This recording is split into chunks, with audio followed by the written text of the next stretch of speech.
Let's look at quadratic inequalities. Now there are 4 examples that we'll be looking at that involve solving quadratic inequalities. Whenever we try and solve a quadratic inequality, we should always sketch the quadratic.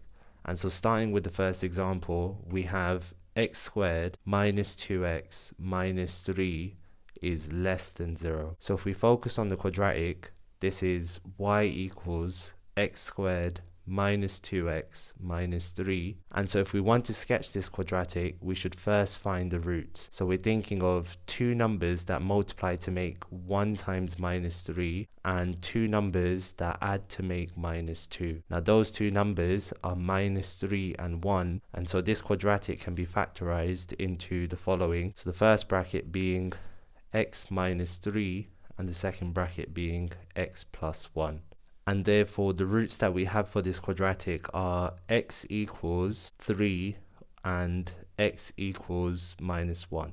And so if we sketch this quadratic on this first set of axes, we get the following.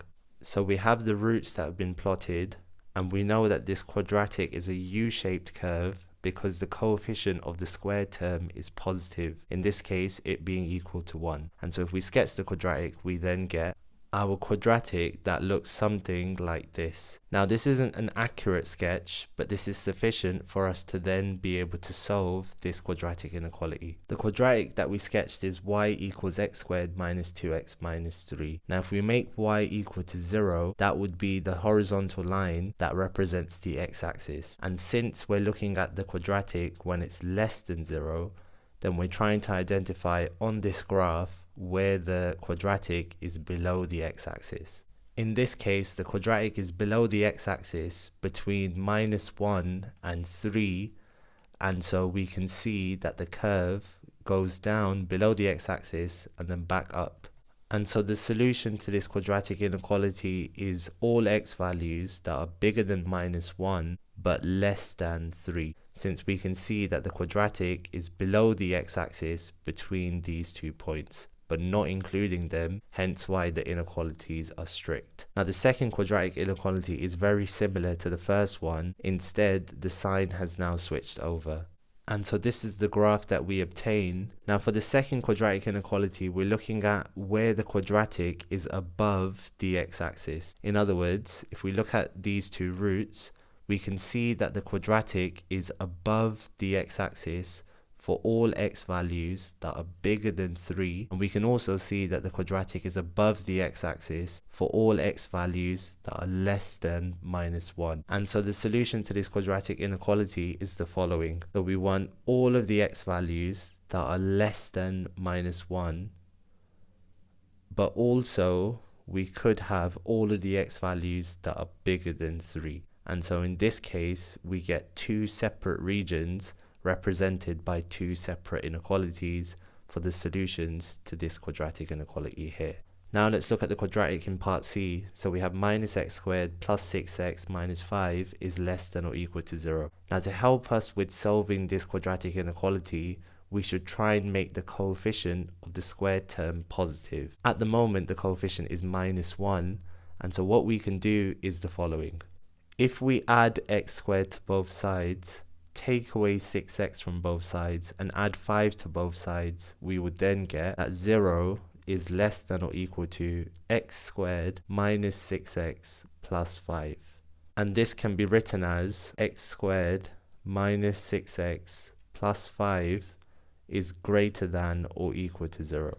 And so now we're considering the quadratic y equals x squared minus 6x plus 5. And so trying to factorize this quadratic, we're looking for two numbers that multiply to make 1 times 5 and two numbers that add to make minus 6. In this case, those two numbers are minus 5 and minus 1.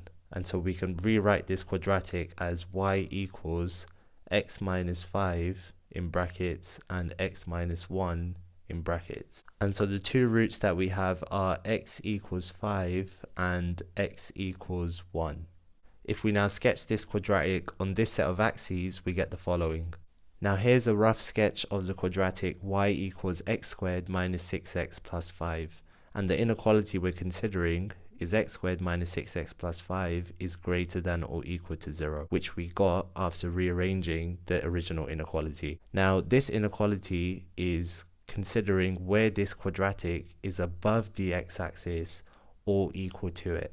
And so we can see from our sketch that the quadratic is above the x-axis for all x values that are bigger than 5, as well as all x values that are less than 1. But also, since we have the equal sign, the quadratic has roots which are on the x-axis at 5 and at 1. And so these 2 points are also included within our solution. And so the solution to this quadratic would be all x values that are less than or equal to -1, or all x values that are greater than or equal to 5. Since we have the equal sign in the original quadratic inequality, our roots are also included. Now the final quadratic inequality is 2x squared minus 5x minus 9 is greater than or equal to 2x minus 5. And so in this quadratic inequality, to make it easier for ourselves, we're going to rearrange this so that one of the sides equals to 0. In this case, we see that the quadratic term is on the left-hand side and it's positive, so we'll start by taking away 2x and adding 5 to both sides. If we do that, we then get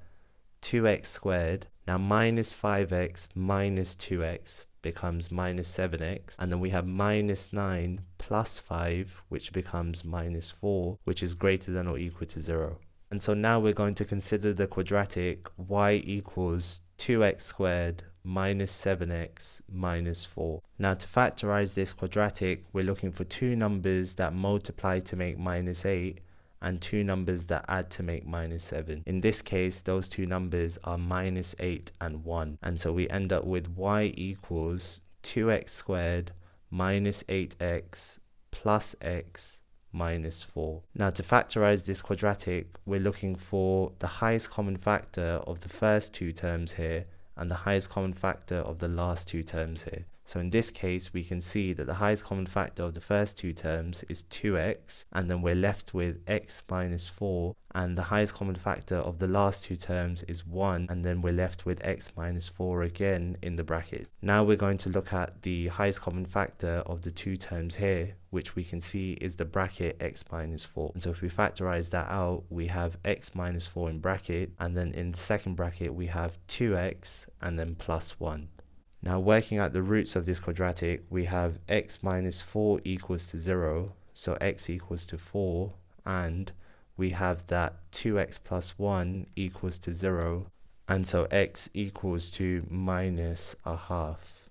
And so a rough sketch of the quadratic y equals 2x squared minus 7x minus 4 is on this set of axes. Now since the inequality here is greater than or equal to 0, we're considering where this quadratic is above the x-axis or on it. And so we can see that for all x values that are bigger than 4, the quadratic is above the x-axis, as well as for all x values that are less than minus a half, the quadratic is above the x-axis. And since we have the equality, we see that the roots are also on the x-axis, and so we can add these on to our solution.